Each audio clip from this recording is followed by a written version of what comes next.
আসসালামু আলাইকুম এভরিওয়ান। আশা করি সবাই অনেক ভালো আছেন। আজকে রান্না করব হালিম। রমজানে সারাদিন রোজা রাখার পর সন্ধ্যায় ইফতারিতে হালিমটা খুবই খেতে ভালো লাগে। তো আজকে আমি খুবই সুস্বাদু এবং একদম পারফেক্ট ওয়েতে আপনাদেরকে রান্না করে দেখাবো। তো আজকে আমি হালিমটা রান্না করব রাঁধুনি হালিম মিক্স দিয়ে।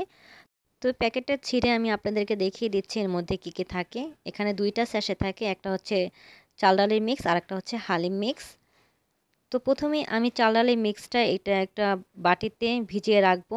এটা অবশ্যই ফুটন্ত গরম পানি দিয়ে ভিজিয়ে রাখতে হবে। আর এটা যেহেতু অনেকটা গুঁড়ো, এটা ভিজানোর সময় অবশ্যই সাথে সাথে নেড়েচেড়ে দিতে হবে, তা না হলে দলা পেকে যেতে পারে। তো এই প্যাকেটের গায়ে লেখা আছে ১৫ মিনিট রাখতে হবে। আর আমি এটা ১ থেকে ১.৫ ঘন্টার মতো সবসময় রাখি, এভাবেই রেখে রান্না করি। আপনারাও চেষ্টা করবেন একটু বেশি সময় রেখে তারপর রান্না করে নিতে। আর এটা রাখতে রাখতেই আমি অন্য বাকি কাজগুলো করে নেব। আর এখানে আমি একটা প্রেসার কুকার বসিয়ে দিয়েছি, এর মধ্যে পর্যাপ্ত পরিমাণে তেল দিয়ে দিচ্ছি আধা কাপের মতো পেঁয়াজ কুচি। পেঁয়াজটা সফট হয়ে এলে আমি এর মধ্যে দিয়ে দিচ্ছি গরু মাংসটা, এটা আমি সুন্দর করে ধুয়ে নিয়েছিলাম। এখন এটা দিয়ে দিচ্ছি আর দিয়ে দিব সাথে উঁচু করে ১ চা চামচ আদা বাটা, ১ চা চামচ রসুন বাটা। দিয়ে দিচ্ছি হলুদের গুঁড়ো ১ চা চামচ, মরিচের গুঁড়ো ১ চা চামচ, জিরা গুঁড়ো আধা চা চামচ। এখন এগুলো ভালো মতো আমি নেড়েচেড়ে মিশিয়ে নেব। রেডিমিক্স হালিমে কিন্তু সব রকম মশলা দেওয়াই আছে, তারপরও আমি কিছু মশলা এক্সট্রা অ্যাড করে নিয়েছি। তো এভাবে রান্না করলে কিন্তু খুব বেশি টেস্ট আসে। আর আপনার বাসায় ট্রাই করবেন এভাবে রান্না করতে। আমার রেসিপি হুবহু ফলো করে আপনারা যদি রান্না করেন তাহলে দেখবেন যে দোকানের থেকেও বেশি স্বাদ হবে বাসায় রান্না করলে। আর এখানে আমি এখন দিয়ে দিব রেডিমিক্স মশলা। ১০ মিনিট পর কিন্তু আমি এটা দিচ্ছি। ১০ মিনিট পর্যন্ত আমি কষিয়ে নিয়েছি, তারপর এখন মশলাটা দিব। আর এটা কিন্তু পুরোপুরি দেব না, এখানে ৩ টেবিল চামচের মতো মশলা রয়েছে। আমি ২ টেবিল চামচের মতো দিয়েছি আর ১ টেবিল চামচের মতো রেখে দিচ্ছি। এটা আমি পরবর্তীতে ইউজ করব। মশলাটা দিয়ে এখন ভালো মতো নেড়েচেড়ে মিশিয়ে নেব। আর এটা আমি এখন ১০ মিনিটের মতো কষিয়ে নেব। ফিরে আসলাম ১০ মিনিট পর। তো দেখুন পানিটা কিন্তু একদম শুকিয়ে গিয়েছে। আমি হাই হিটে এটা ১০ মিনিট জাল দিয়ে নিয়েছি। দেখুন তেলটা কিন্তু একদম উপরে চলে এসেছে। তো এখন আমি এর মধ্যে দিয়ে দেব ১ লিটার ফুটন্ত গরম পানি। আমি যেহেতু প্রেসার কুকারে রান্না করব, আমি কিন্তু সব মশলা একবারে দিয়েও এটা প্রেসার কুকারে রান্নাটা বসিয়ে দিতে পারতাম।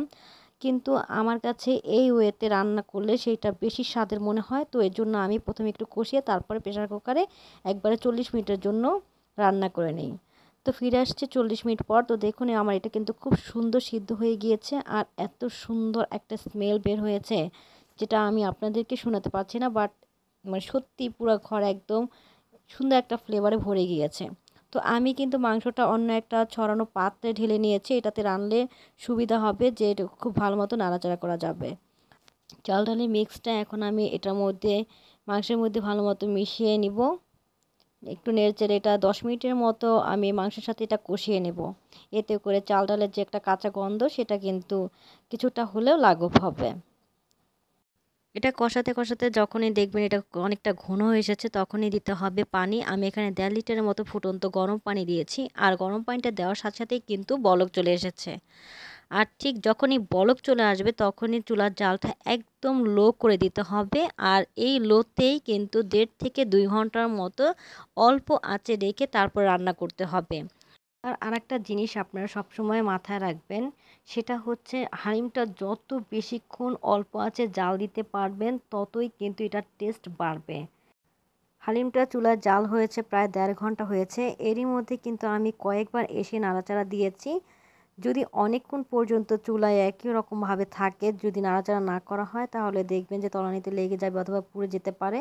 তো এর জন্য চেষ্টা করবেন ৫-৬ মিনিট পর পরই কিন্তু এটা নেড়েচেড়ে দেওয়ার জন্য। আর এখন ১.৫ ঘন্টা পরে ফিরে এসে আমি এর মধ্যে দিয়ে দিচ্ছি হালিম মিক্সের বাকি যেটুক ছিল ১ টেবিল চামচ, সেটুক দিয়ে এখন ভালো মতো নেড়েচেড়ে নিলাম। আরও আধা ঘন্টা পর এখন হালিমটা এই পর্যায়ে রয়েছে। এখন আমি এর মধ্যে দিয়ে দেব তেঁতুলের মাড় ৩-৪ চামচ। এতে করে কিন্তু হালিমের টেস্টটা বহুগুণে বেড়ে যায়। ১০ মিনিট পর আমি এতে দিয়ে দেব পেঁয়াজ ব্রেস্তা। এই পেঁয়াজ ব্রেস্তা দিলেও কিন্তু অনেকগুণ টেস্ট বেড়ে যায়। এখানে প্রায় ২ মুঠোর মতো আমি পেঁয়াজ ব্রেস্তা দিয়ে দিলাম। এখন এটা নেড়েচেড়ে মিশিয়ে নিব। দেখুন আমার এটা কিন্তু যথেষ্ট ঘন হয়ে গিয়েছে। আর এটা বেশিক্ষণ রাখলে দেখা যাবে নামানোর পর এটা আরও একটু ঘন হয়ে আসবে। তো আমি এখনই নামিয়ে নেব। তো গরম অবস্থায় আমি একটা পাত্রে ঢেলে নিচ্ছি। আর এটা এত সুন্দর সিদ্ধ হয়েছে, খেতে এতটা মজার। যদি আপনারা বাসায় এভাবে তৈরি না করেন তাহলে বুঝতে পারবেন না।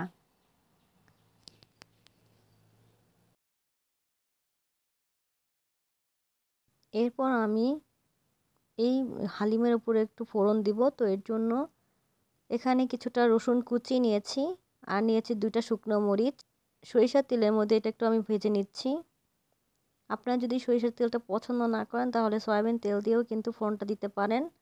আর এভাবে যদি একটু রসুনটা এভাবে ভেজে ব্রাউন কালার করে আর শুকনো মরিচ ভেজে তারপরে হালিমের উপরে দেওয়া হয় তাহলে কিন্তু অনেক সুন্দর একটা ফ্লেভার আসে। আমার খেতে খুবই ভালো লাগে। তো আপনারা এভাবে ট্রাই করতে পারেন। তো আমার কিন্তু এটা ভাজা হয়ে গিয়েছে। এখন আমি এটা হালিমের মধ্যে দিয়ে দিলাম। এরপরে হালিমের উপরেরটা সাজানোর জন্য আমি এর মধ্যে দিয়ে দিচ্ছি কাঁচা পেঁয়াজ কুচি, দিয়ে দিব কাঁচা মরিচ কুচি, দিয়ে দিচ্ছি আদা কুচি, এরপর সামান্য একটু ধনিয়া পাতা কুচিটা দিয়ে দিচ্ছি। আর সবশেষে দিয়ে দিচ্ছি তেঁতুলের মার। আপনারা চাইলে কিন্তু তেঁতুলের মারের পরিবর্তে লেবু রসটাও দিতে পারেন। তো আমার হালিমটা কিন্তু তৈরি হয়ে গিয়েছে। তো আশা করি আজকে আমার রেসিপি আপনাদের ভালো লেগেছে। যদি আমার রেসিপি বিন্দুমাত্র আপনাদের ভালো লেগে থাকে তাহলে প্লিজ আমার চ্যানেলটি সাবস্ক্রাইব করে দেবেন, লাইক কমেন্ট শেয়ার করে পাশে থাকবেন। আজকে এই পর্যন্ত, সবাই অনেক অনেক ভালো থাকবেন। আল্লাহ হাফেজ।